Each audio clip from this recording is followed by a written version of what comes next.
घटनेच्या पाठीमागे आहे? या माझ्या बीड जिल्ह्यातील केज तालुक्यामधील मसाजोग या गावचे सरपंच जे आहेत संतोष देशमुख यांचा आता डायरेक्ट मृत्यू झालेला आहे.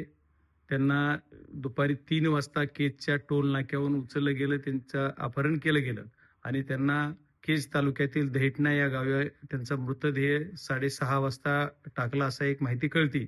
त्याच्यानंतर मला ही माहिती तशी 3:30-4 वाजता कळालेली होती. मी तेव्हापासून SP-ना फोन लावतोय. पोलीस SP जे आहेत ते फोन माझा स्वतःचा फोन माझ्या स्वतःच्या फोनवरून उचलला जात नाही. माझ्या PA कडून लावला तरी उचलला जात नाहीये. तिथं जी PI आहेत माझं त्यांच्याशी मी आता बोललेलो आहे. आणि या घटनेचा मी पहिल्यांदा निषेध करतो. बीड जिल्ह्याचा खासदार या नात्यानं अशा ज्या घटना घडतात ह्याच्या पाठीमागे ह्याचा करता धरता कोण आहे?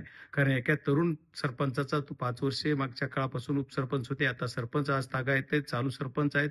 मसाजोग गावचे एवढ्या मोठ्या गावचे ते सरपंच असणारा ऍक्टिव्ह कार्यकर्ता असणारा हा मुलगा, ह्याला जर उचलून याचं अपहरण करून याचा खून केला जातो डायरेक्ट, ही बाब निंदनीय आहे आणि याची मी म्हणजे निषेध करतो. आणि तात्काळ ज्यांनी ही घटना केली त्या आरोपीला अटक केली पाहिजे प्रशासनानं, अशी मी प्रशासनाकडे पोलीस यंत्रणेकडे मागणी करतोय.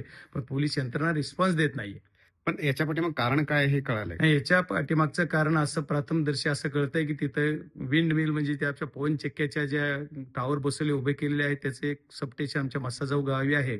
तिथल्या काही लोकांना त्या पवन चक्कीवाल्याच्या खंडणी घेणे वगैरे असे प्रकार आमच्या बीड जिल्ह्यामध्ये बऱ्यापैकी घडतात. आणि त्याच्यातून त्याच्या सूत्रधार कुठेतरी वेगळ्याच बाजूतून कुणीतरी एक प्रमुख माणूस असतो, त्याचे कॉन्टॅक्ट असतात, त्यांचे मोबाईल कॉन्टॅक्ट डिटेल्स घेतले पाहिजेत. मी उद्याच्या हाऊसला सुद्धा हा विषय कसा उचलता येईल हे बघणार आहे. आणि हे पवन चक्कीच्या वादातून खंडणी रूपातून त्याचा खून केलेला आहे. बर, परंतु हे पॉलिटिकल म्हणजे की राजकीय याला काय अँगल आहे असं वाटतंय का? नाही, याला राजकीय अंग नाहीये, पण राजकारणीची प्रवृत्ती ह्याच्या पाठीमागे आहे. राजकीय अंग असायचं काही कारण आहे? राजकीय आज कुणाचं सरकार आलं, कुणी सत्तेत येतात म्हणून जर आमच्या लोकांचे खून केले जात असतील तर ती बाब अतिशय निंदनीय आहे. कारण याला राजकारणाचं वळण देण्यासारखा विषय मला नाही वाटणार. पण राजकीय शक्ती नक्की या गोष्टीच्या पाठीमागे आहे. यांनी पाठबळ द्यायचं काम करतात. ह्या ज्या लोकांनी केलं या लोकांचे लवकरात लवकर तपास करून त्या लोक कुणाचे संबंधित आहेत आणि त्यांचे कॉल लेटर घेतले पाहिजेत. आणि कॉल डिटेल मधून जे कोण त्याच्या पाठीमागे आहे त्यांच्यावर गुन्हा नोंद झाला पाहिजे. 302चा गुन्हा होईल, खंडणीचा गुन्हा होईल, पण जे कोणी पाठीमागे आहेत आमच्याकडे खोटे गुन्हे केले जाते त्या खऱ्या गुन्ह्याला तरी न्याय बीड जिल्ह्यात SP आणि पोलीस यंत्रणा देणार का? हा माझ्या तुमच्या दृष्टीतून मला महत्वाचा प्रश्न विचारायचा.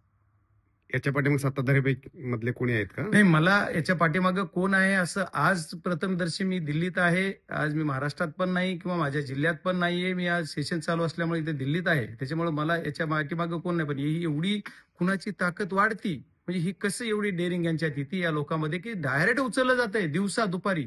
असं जवळजवळ 3 गाड्या आहेत, त्याची स्वतःची 4 व्हीलर आहे स्कॉर्पिओ, ती फोडली जाते आणि त्याला गाडीतून उचलून किडनॅप केलं जात आहे. तिथून नेऊन 20-25-30 किलोमीटरवर त्याला डायरेक्ट मारलं जाते, खून करून त्याला टाकली जाते त्याची बॉडी. म्हणजे एवढी डेअरिंग वाढती ही कुणाच्या तरी वरदास्त असल्याशिवाय करायची डेअरिंग नाहीये. ही बीड जिल्ह्यातलं हे बिहार करायचं काम या लोकांनी केलेलं आहे. त्याच्यामुळे याला कुठंतरी कंट्रोल झाला पाहिजे. पोलीस यंत्रणेनं लवकरात लवकर याच्यावर कंट्रोल करून ही जो काय कायदा सुव्यवस्थेचा प्रश्न निर्माण माझ्या तालुक्यात होतोय ह्या सर्व गोष्टीला लवकरात लवकर हँडल केलं पाहिजे आणि पोलिसांनी लवकर खरा तो गुन्हेगार समोर आणला पाहिजे. ह्याच्या पाठीराख्याला सुद्धा समोर आणलं पाहिजे.